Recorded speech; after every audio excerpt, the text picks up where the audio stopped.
cannot make a Star Wars movie and not have Stormtroopers. Stormtroopers, they're just iconic. I would argue it's one of the most recognizable designs in all of cinema. On my command. They're the first bad guys you really meet in the entire saga, starting with A New Hope. The moment I remember most is them blasting onto the blockade runner, just wiping out the rebel fleet troopers that are there. They were terrifying, but also super cool, super clean. Ralph McQuarrie is the grandmaster of concept design. I mean, he worked so closely with George, and he distilled down the essence of what George wanted, which was to create an imagery that was frightening. And I loved what he did with the helmet, because he basically turned into a very stylized skull. They look like skeletons. They look like death.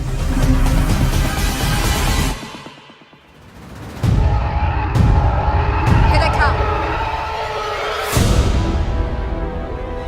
When Ralph had designed the Stormtrooper, he was thinking that this would be a zero-G outfit that you could take out into space. But we never really saw that until we saw the TIE Pilot. Meaning that the front two hose connections were actually used. And so you actually started to connect all those design elements to realize that, oh, the Stormtroopers actually had multiple purposes. And the idea that Stormtroopers would actually custom fit their armor to the environment was just a brilliant solution. The Scout Troopers from Return of the Jedi had to be more flexible and more mobile to climb around these environments. So it would make sense that there was more soft material. The biker scouts don't wear camouflage. They should, but they don't. Because the Empire doesn't even care if they get shot. It's showing arrogance, which inspires fear. And what I liked is the new take on the helmet, because it still kept the idea of a very terrifying mask, but instead of a down-frown mouth, it now became an open-mouthed scream.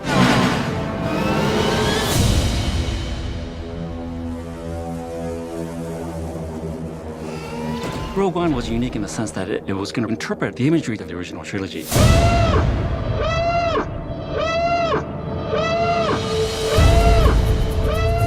We wanted to create a new class of Stormtrooper, which were the Death Troopers.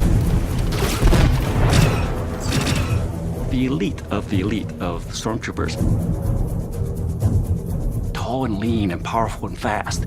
And some of that power was in the proportions, but it was also in the details. For instance, we took the cheekbones and made them longer, so they almost look like fangs. And we were exploring some other ideas for creating Stormtroopers specific to different environments.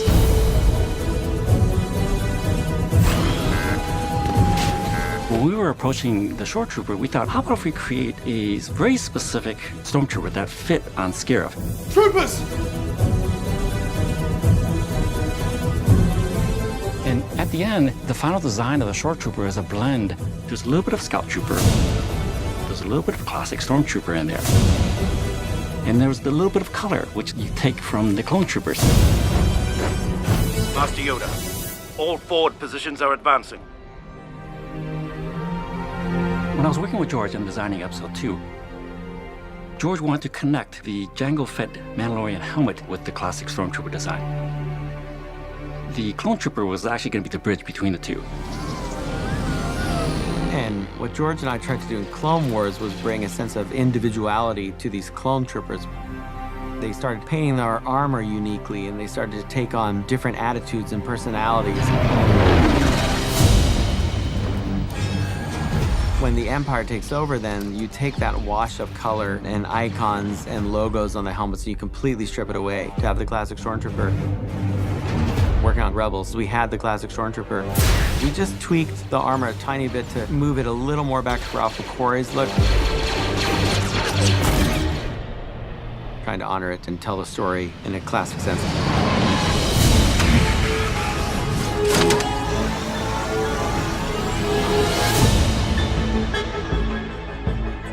The design for the First Order Stormtrooper was an interesting challenge.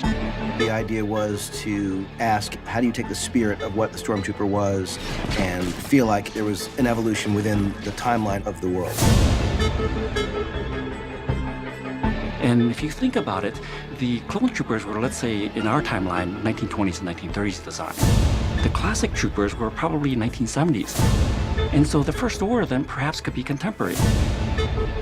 First Order troopers have new upgraded materials. Aesthetically, we also went a little bit more streamlined. FN 2187. Submit your blaster for inspection. Yes, Captain. Captain Phasma is one of my favorite designs. The only thing we did was just change her surface material and made it chrome. They put the helmet on me, and I looked in the mirror. I think I just giggled quite a lot. It was great that they had not feminized the armor. She can be in this position and be female. In Rise of Skywalker, we have new troopers that are completely different in design. The materials, the color, the lines, there was something about the aesthetic of it that just felt absolutely right. I cannot wait for people to see the work that everyone's done.